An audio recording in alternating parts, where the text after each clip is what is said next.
Hey there, it's Chris. Welcome back to the Spartan Ultra training program where, like I said, it's getting nice here trying to go outside, and we're finally getting to do that trail running session I've been wanting to do for months now.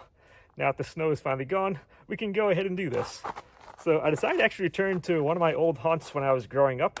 This is the Sourland Mountain Preserve, actually in central New Jersey, because this has a very big kind of variation in the terrain types we're going to be dealing with, and it kind of mirrors a lot of the terrain types we're going to be dealing with when we do this Spartan Ultra here. So we have kind of flat hills, we have rocks, we have roots, we have everything that kind of covers here.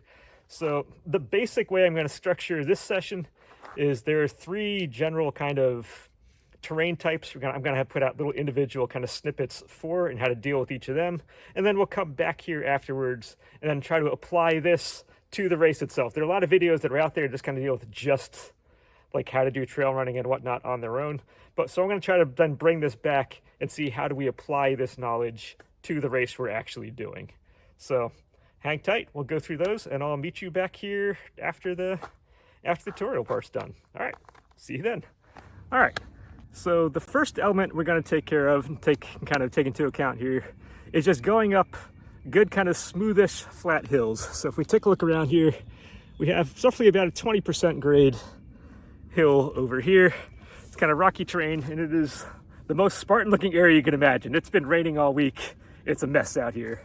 But if we come back and we're just doing, rather than do like a standard walk pace like this, what that's going to do is that's going to leave you really tired really quick. So instead, we want to use gravity to help us go uphill when doing these. So what we're going to wind up doing is just imagine just leaning forward as far as you can. You kind of keep going, and all of a sudden gravity is going to pull you forward just a little bit. That's kind of the idea we're going to be using for going up these hills. It's going to kind of lean forward a little bit and then take shorter steps as we go.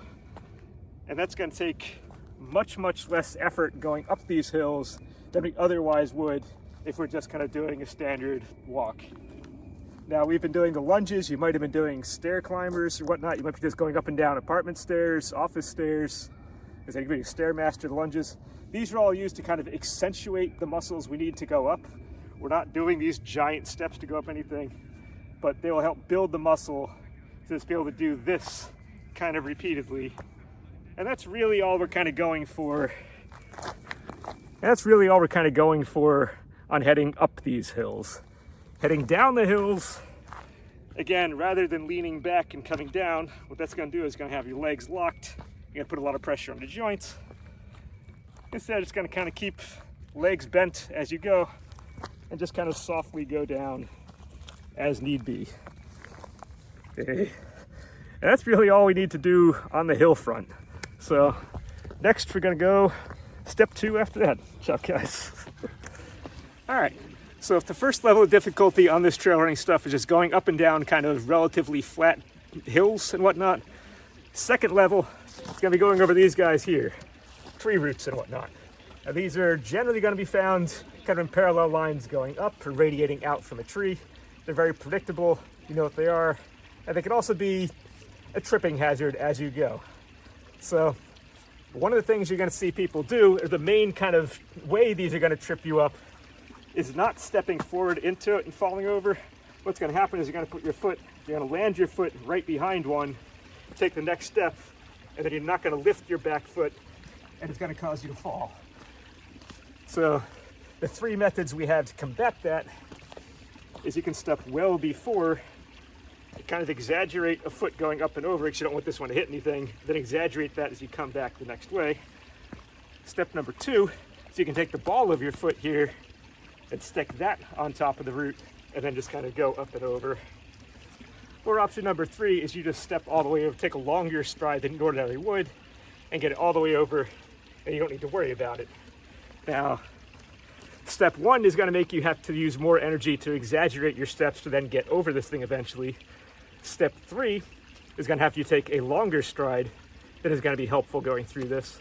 So generally speaking, if I can, now again, certain individual situations may change things, but my general modus operandi is use the ball of the foot, option 2, and step on the roots kind of as I go. Although it's wood, it can be slick, but as long as you have the ball of your foot hitting it, you're generally not too bad off. And in real time, it's going to look something like this. If you come up, come through. And that's really all we're kind of doing on that front. And now there is one more stage to go on this, and I had to do a little hiking to get to it because I have a good place I want to show this next one off. So hang tight. All right. So if our second level of difficulty was the roots, our third level is going to be going over rocks. Now, whereas roots, you can generally tell where they're coming from. They're either coming radially out from the trees, or if you've numbered trees on the side of the path, kind of coming across the pathway. Rocks are going to be a little more tricky because they are multifaceted. There is no angle facing you, facing away. Each one is going to be uniquely kind of situated to go through. So for this, they're also going to be higher, lower, everything. So for this one, I'm generally going to be using the ball of my foot to kind of step on the rocks. I'm not going to go around them. I'm not going to put my foot in front of them, behind them. I'm generally going to be stepping on the rocks as I go with the ball of the foot. Now, why the ball of the foot, not anywhere else? Your arch doesn't really have the support back here to take anything. And if you try to stand on just your heels, as an example, if you try to stand up and have just your heels on the ground, you're going to be kind of falling over and whatnot. Whereas if you go just on the ball, this is where you're going to maintain balance. You can push forward, backward. So all your balance is going to come from the ball of your foot. So if you're going to be landing on stuff, you're going to be hitting with the ball of your foot as you go. And you're generally going to be judging one or two steps, at minimum, one or two steps ahead each time you go through a step on these. Because if you don't plan ahead on what you're doing, you may put your foot down in the wrong place right behind again. Like before, you might wind up putting your foot down right behind a rock, take a step, whoop, and that's where you're going to go over. So again, real time, what this is going to look like coming through. Again, I might be exaggerating a little bit here, but I'm stepping through. I'm kind of stepping on the rocks. That's where it goes. Now we're dealing with wet rocks. We're dealing with wet stuff right now too. So slipping and sliding can kind of happen, which is why I was supposed to put the gloves on when I did that. But I don't think I did a really good example. So one more time, just kind of give one more idea, is if we're coming up, I'm hitting a rock, on top, hitting it, and going. And that's generally the process of going over rocks. Again, rocks and roots are going to wind up being kind of the same general thing. We're using the ball of our foot to go on the obstacle, in this case the rocks or the roots themselves, and then we use that, and our momentum will keep us going kind of forward. And we do have the gloves on, which I should have done the first strike, in case we do kind of trip. It does happen from time to time. In case we do kind of trip and go down, we're still covered because our hands are going to be either able to grab a tree, or they can brace yourself if you do wind up going down and misjudging maybe how slick something is or whatnot. But those are kind of the three levels of difficulty we're dealing with on these. And yeah, I'm going to take it back to what I was discussing before we did these examples. So see you back there. All right, and we're back. So now we've gone over those three areas. You have an idea how to do hills. You have an idea of how to do roots. You have an idea how to do rocks. I would practice those on your own in kind of safer conditions. You don't need to go all out sprinting during these things. Kind of figure out what your own fitness level is when going through these, how your balance is and whatnot, especially as you go through.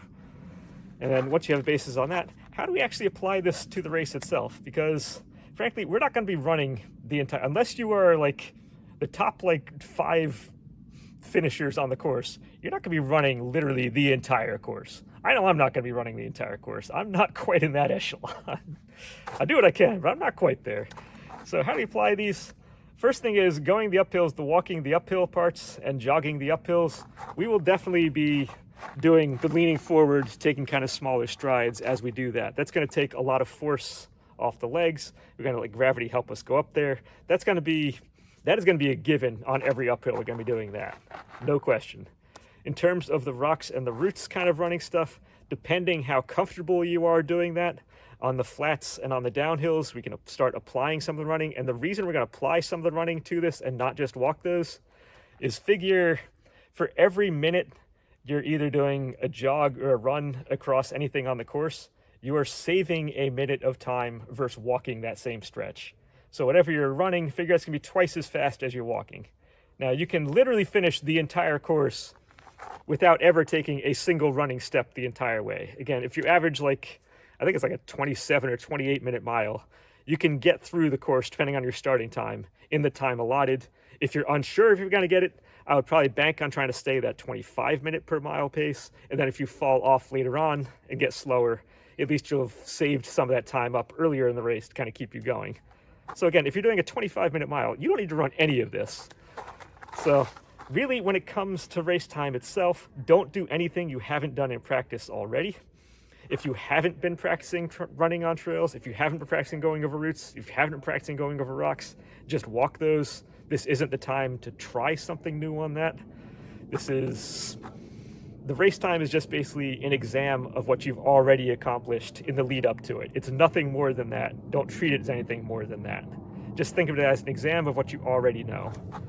That said, the way an ultra is structured is the ultra runners will be going out first, depending on your start time, anywhere from 6 in the morning to 7 in the morning. Then I believe starting at 7:30 or 8 o'clock, the beast runners are going to be coming through. So even if you're not comfortable running over some of these elements, you're going to have people coming up behind you. The elites and the beasts are always going to pass just about everybody in the ultra coming through on the first lap, because they're going to be fresh. They know they don't have to save anything up. So be mindful. You have people who absolutely know what they're doing come up behind you. So generally speaking, keep your ears open. If you may not like running over rocks, the guys behind you sure will. So make sure you kind of stay off to the side for them coming through on those types of sections. Pay attention to how they do it. When you do it, when something goes right, it looks absolutely effortless. So if you see the elites kind of coming through, or anybody from a previous bracket or previous kind of start time that comes past you, just kind of watch what they're doing to go through and kind of learn from them as they go. And that's going to help on that front. But yeah, that's really, I feel like I had more stuff to say. I had this whole speech kind of in mind, but it's now going whoop right over. We're doing good today. But no, basically it's, don't do anything you haven't done before. Keep the lean up there. If you're trying to stay balanced, use the ball of your foot to go over anything you need to do. That's going to be the killer kind of part right there, is just keep the ball of your foot on anything you're not sure of. And don't stop your foot right behind an obstacle, whether it be a root, a rock, or something else kind of on their pipeline, whatever. You're always kind of trying to put something on those elements, never behind it, because again, that's where you're going to trip. You're not going to trip stepping into it. You're going to trip because you don't lift your back leg high enough, fast enough to get over something. So just be mindful of that as you go through. And the nice thing with these ultras, I finally remembered what I was going to say, is this course in particular, it has elements of everything in it. It has the super technical kind of descents down there where you have to go kind of single file and you're not sure of if you're going to slide down or not. If you remember back in like high school physics, your coefficient of friction, that's going to come into play in a lot of these downhills, where you might have dry stuff, you might have wet stuff, you might have kind of mulch things, dry grass, dry rocks, wet rocks. If you're not sure of that type, again, you're going to be walking through those. So it'll have those technical areas. It will have areas of just rocks in there. It will have areas of like primarily roots. It will have areas there's kind of flat path, or kind of, I'm not saying flat, but smooth path, either up or down kind of going through. So even if you can't run certain areas, you will still have a chance to run other areas on the course, because this course is great because it has everything in it. And that's one of the things I love about the Vernon course. It does have elements of everything in there for every kind of skill level at the trail running aspect of things. So yeah, now that the snow is finally gone this year, we can finally start getting out and doing things. It's worth, if you have trails near you, or if you know of any kind of actual outdoor activity you can do, or a place you can go to get trail running in, there really is no great substitute for actual trail running. So I would get out there and just start going through and start kind of getting your legs used to doing this. And the nice thing is, once you get a grasp on how it feels doing this trail running stuff, it doesn't go away. It's like riding a bike. Once you learn it once, you're kind of golden going forward. So as you accrue experience, this is going to help and help and help as you keep going through into other events or other races or other stuff you want to do in the future, which is great. So that's all I want to say. Something else will pop in my head the second I turn this video off, but I'm going to leave it right there. And yeah, next time I have a couple more obstacle videos I'd like to get into before the race actually comes, and we're getting actually kind of close at this point. So hopefully the next couple weeks I'll get a couple of actual individual obstacles that I know there are either kind of lines of people behind who have difficulty getting through, or that can just kind of cause a lot more effort to go through than you otherwise would need if you have certain tricks to kind of go through. So I'm going to try to do some of those in the coming weeks as we now lead up into the actual race itself. So that's all, and until we get to those times, enjoy.